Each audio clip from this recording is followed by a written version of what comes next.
Imagine you see quite literally the sexiest person you've ever seen in your life, and then in their hand is a book. Channeling Elizabeth Holmes. I'm channeling Steve Jobs. I'm looking very studious and very professional tonight. It's basically night. It's been like a dark. The sun has not come out in New York. Anyway, Elizabeth Holmes and I kind of do have a similar vibe going on. We have deep voices. We wear black turtlenecks. We're both insanely intelligent visionaries. I'm not in jail right now, so that sets it aside. I look super studious and super smart. I was going to put on my glasses, but I don't look good with glasses. Thank God I have 20/20 vision.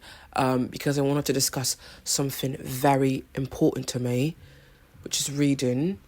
Actually, reading's not that important to me. It's really not. It's just for fun. It's just a hobby. I do get a few comments in DMs sometimes asking how to start reading, how to be a seasoned reader. It's a question that kind of confuses me because it falls along the same lines of how do you start journaling, or I don't know how to journal, how do I start? Because to me, those are just things that you just start. However, I can totally relate and sympathize with wanting to get back into reading, and especially with social media being so prevalent and with TikTok literally frying everyone's attention span down to not even 15 seconds. Picking up a 350-page book and finishing it in a week or 2 weeks and less than that seems like a very big feat.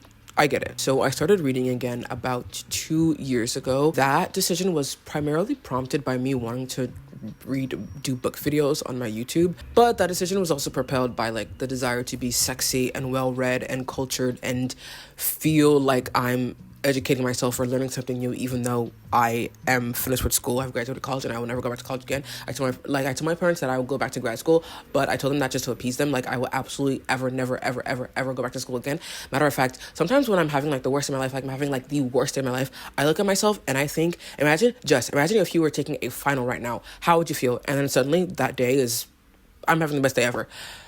Anyway, that decision is a little bit superficial, but I think falls in line of self-improvement.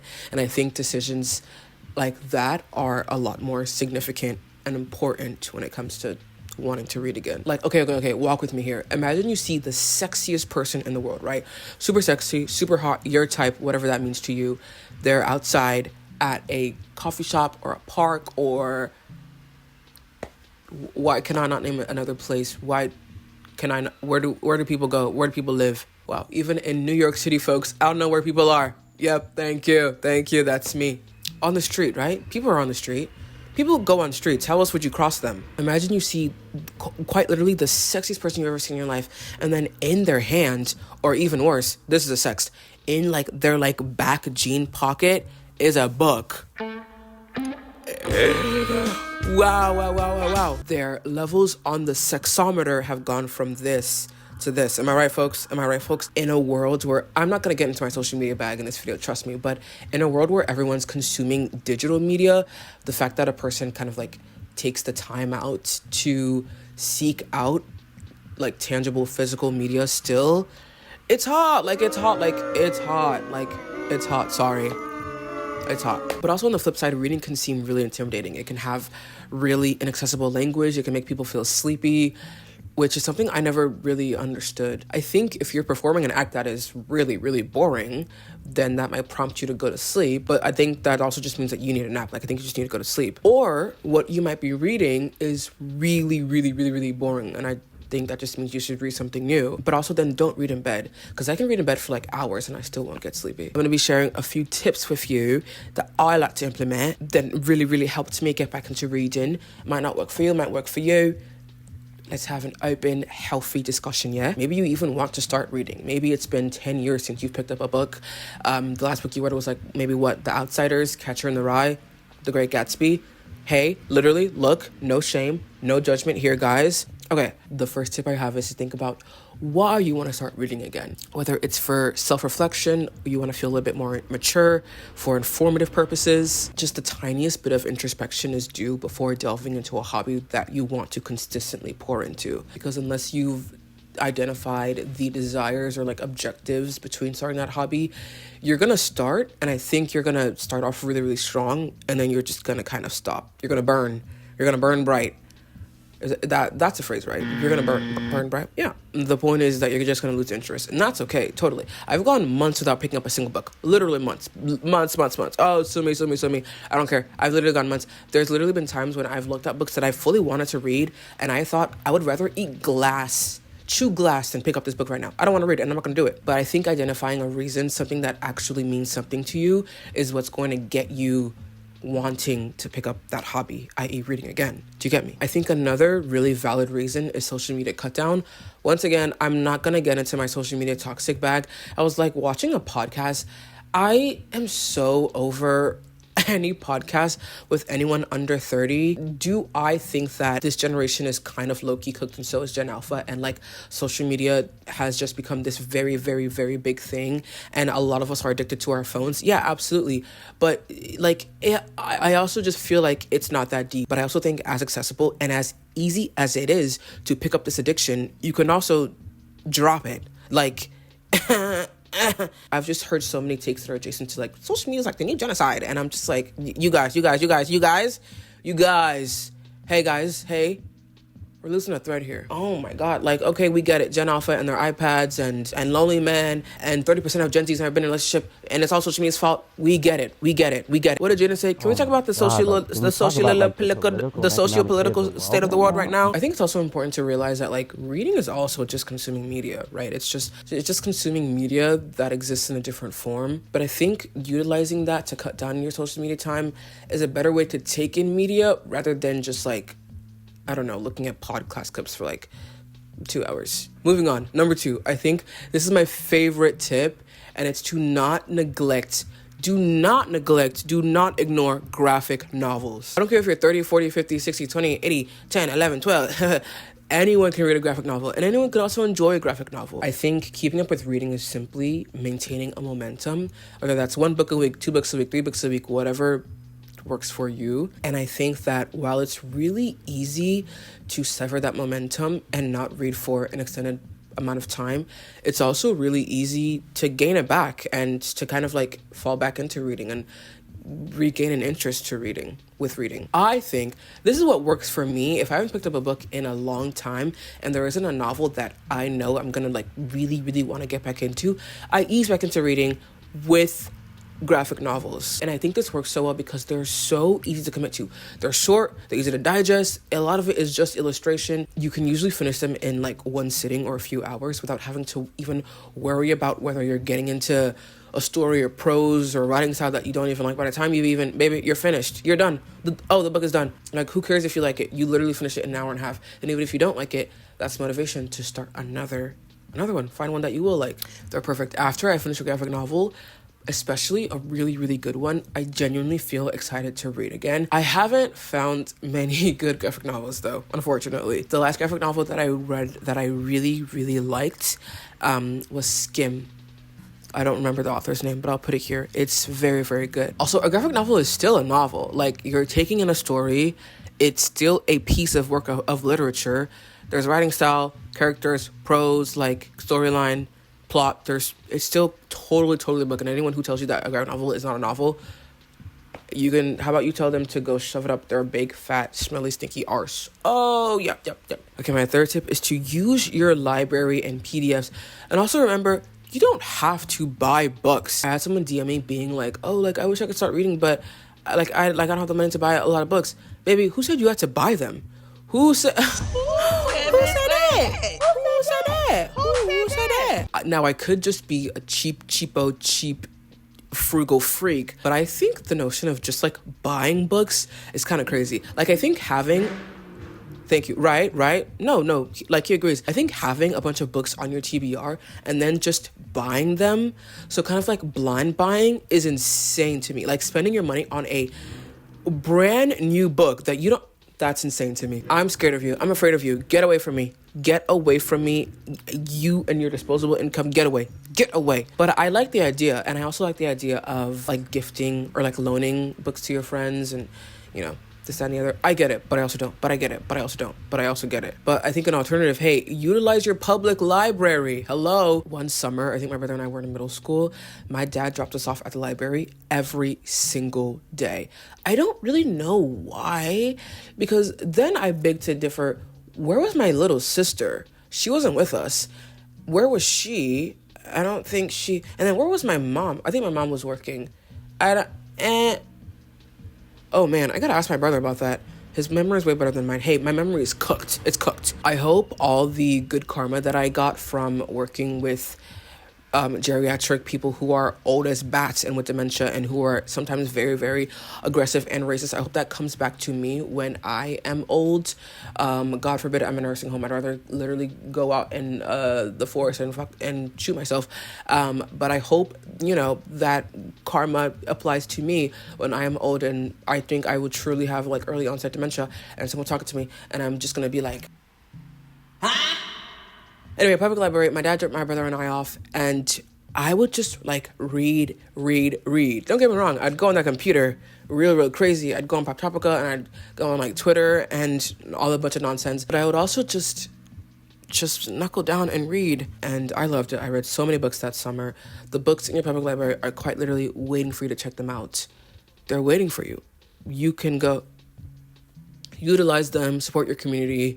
Win-win. Oh, also ebooks and PDFs. They are so fun and literally so accessible, and like you can read it on an iPad or a reader or a Kindle or even your laptop. I kind of do prefer to like just lay and read digitally.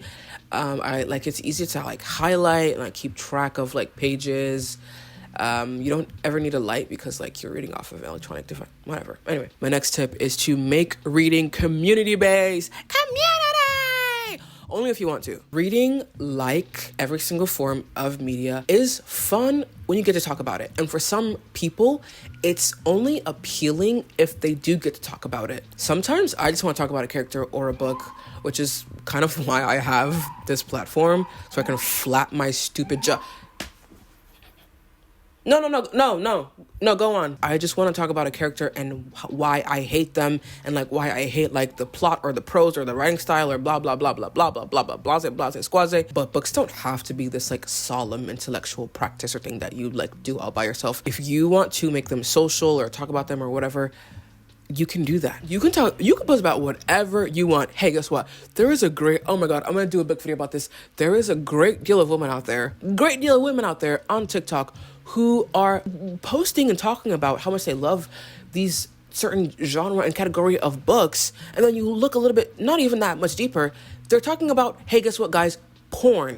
Downright porn. Like, in the past 2 weeks, the amount of times I've seen those like little like TikTok like slideshows being like post the hardest line in fiction or whatever, and then I post it and I'm gonna like read some like super introspective, profound, intellectual. Nope, it's porn. Hey, it's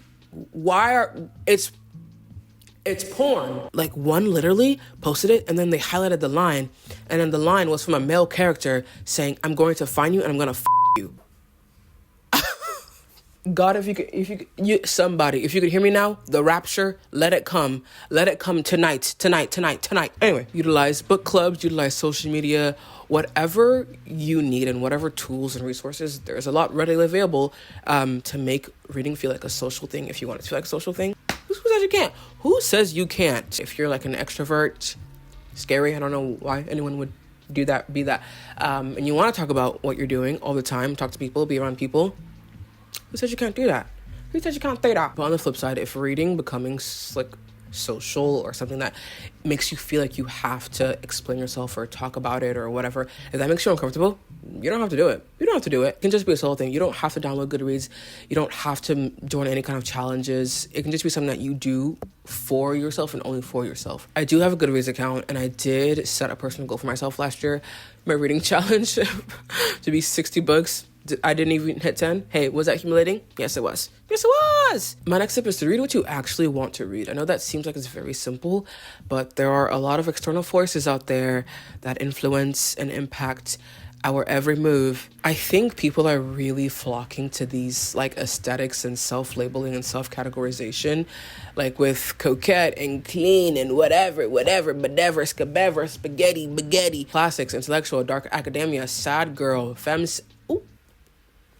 Well, which is fine, but I don't think that should like influence what you read or like what you feel like you should be reading. I stalk people's Goodreads a lot. You guys request to follow me on Goodreads, and I have stalked a lot of people's Goodreads, and when I see those like when I see those like modern like Rami-Kami books, like when I see that like just full of someone's like entire Goodreads, like super cheesy rom-coms or like fantasy, is that a little bit embarrassing to me? Yes, that's because I'm a judgmental prick, but I also love it. Like I'm like, oh, this person's reading exactly what they want. They're not putting on a show or performance for anybody, and like that's awesome. I think what also puts a lot of people off about reading is that the last experience I had with reading is just reading a bunch of usually dystopian pseudo-intellectual crap and nonsense written by old white dudes. I know you had dirt under your fingernails. I know you smelled like spit. Why should I care about what you're saying? Genuinely, quickly. And it's also like, did you care about the social implications and motifs of 1984 by George Orwell when you were 13? No, we didn't. No one did. And it's like, we definitely do come to mature and appreciate these themes when we're older, but I'm 13 years old right now. I'm 13 right now. Babe, the only kind of motif or allegory I cared about when I was 13 years old was drama between Massey and Claire in The Clique. I wanted to know if Alicia's boobs were really fake. I wanted to know if Claire was ever going to get in the little clique, and I wanted to know when I was gonna see the downfall of Massey, because she thought she was a shit. Baby, think you're the shit, you're not even a fart. Like, that's how I felt at 13 years old. Sorry. I am prepubescent. I just got my period. I only care about like the Janoskians, and I only care about getting my uncle to buy me like a pair of Converse. I don't care. I asked my mom and dad, they said no. I don't care. That's what I'm worried about at 13. My next tip is don't be afraid to DNF. Oh, I love to DNF. Can you tell? I love to DNF. I love to commit to not anything in this world but work because I needed to pay my rent. I love to DNF. I love it. If I'm having a bad time, I will leave. Any event, I will leave. I will Irish goodbye, I will leave. I will DNF. I will just stop doing this thing that is no longer making me happy. If I don't like a book, drop. If it's too long, drop. If it's boring, drop. If the writing is corny, drop. I will drop a book for any of these reasons. The only time I will usually finish a book is if I'm reviewing it for a book video, which is what I did for my film stuff video for Bunny by Mona Awad. I hated that book. I hated it. I absolutely hated it. It was a bunch of nonsense to me. I did not like it. I also really hated boy parts. It felt like chewing a cinder block. That's when I was like, this femcel nonsense, like this sad girl book nonsense is ridiculous. These books are ass. Anyway, that's all my tips. That's all my tips for you if you want to get back into I gotta stop this video now. Read, don't read, blase, squaze. I don't care. My rent's still gonna get paid somehow. The world is still spinning. The earth still has this gravitational pull. Read whatever you want, whenever you have free time. Who cares? It's like literally, who bloody stupid freaking cares? Happy reading, everybody. If you have a few tips of yours that implement into whatever, reading more, I would love to absolutely hear them. Let's talk, let's discuss, let's commiserate in the comments. That's not the right word. It's not the right word. Okay, bye now. Bye. You can see yourself out. Yeah. No, it's okay. I'm tired. You can see yourself out though. I'll lock the door behind you. Yeah, go. All right. Yeah. Why are you still here?